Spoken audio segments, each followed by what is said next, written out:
ZocDoc.com/something. Hi, I'm Stephanie Strange. Want to hear something scary?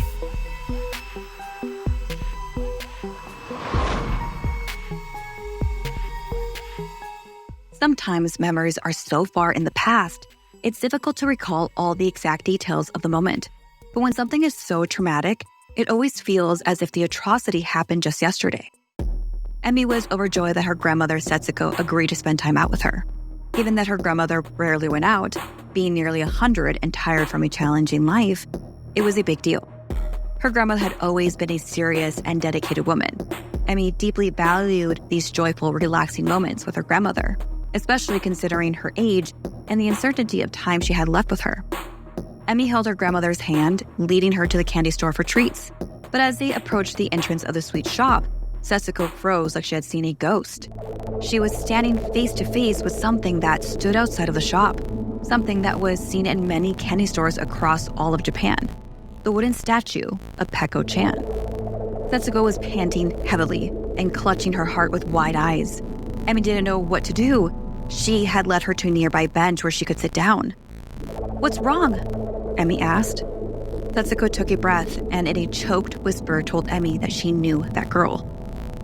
"What girl?" asked Emmy, looking about and seeing no one nearby. Then she saw the statue. "Oh, do you mean Peko-chan?" Peko-chan was the mascot of a Japanese candy called Milky. She's known to have chubby cheeks, pigtails, and a red ribbon in her hair, always seen with a big smile on her face, licking her lips. The company's slogan is "Milky tastes like mama." Emmy was confused. How could her Sobo know the mascot? But Setsuko insisted she knew Peko-chan. The statue's likeness reminded her of a girl she knew during World War II. The girl was named Peko and she was 6 years old. She lived with her mother in a small Japanese village.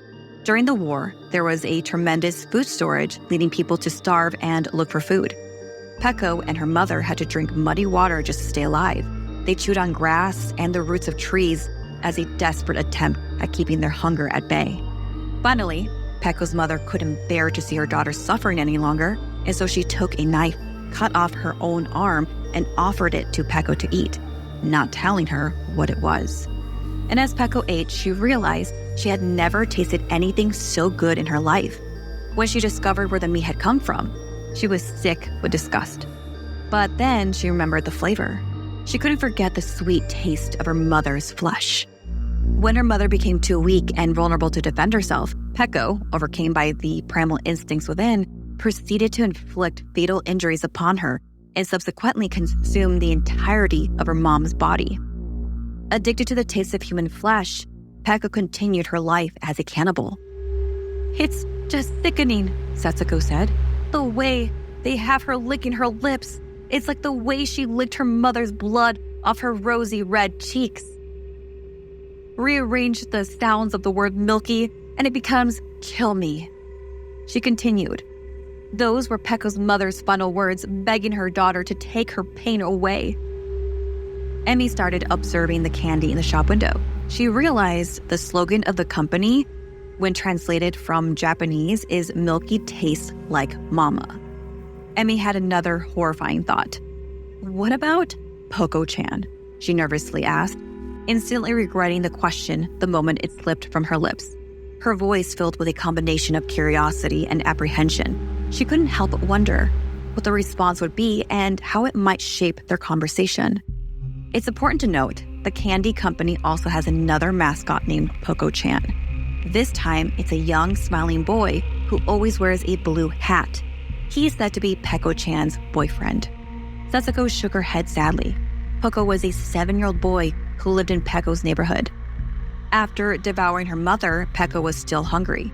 So she attacked Peko, breaking open his skull in order to eat his brains. Peko was in such pain that he bit his own tongue and swallowed it before he choked and died. The reason Peko-chan never has his tongue out in pictures on the candy bars is because he doesn't have one. And the reason he always wears a blue hat is to hide his broken skull and missing brains. Setsuko started to cry, the memories becoming all too much. Emmy tried to calm her grandmother, but she knew that the way her grandmother was reacting, that this was deeply something so horrific in her life that it shook her this badly. Also, seeing this smiling, cannibalistic little girl selling yummy treats doesn't help the cause. And who knows what makes them so yummy? After all, the company's slogan is "Milky Taste Like Mama." As the resemblance between their products and human taste intensifies, one wonders how long it will be until a mere candy fails to satisfy their customers' desires, leaving them yearning for the authentic experience.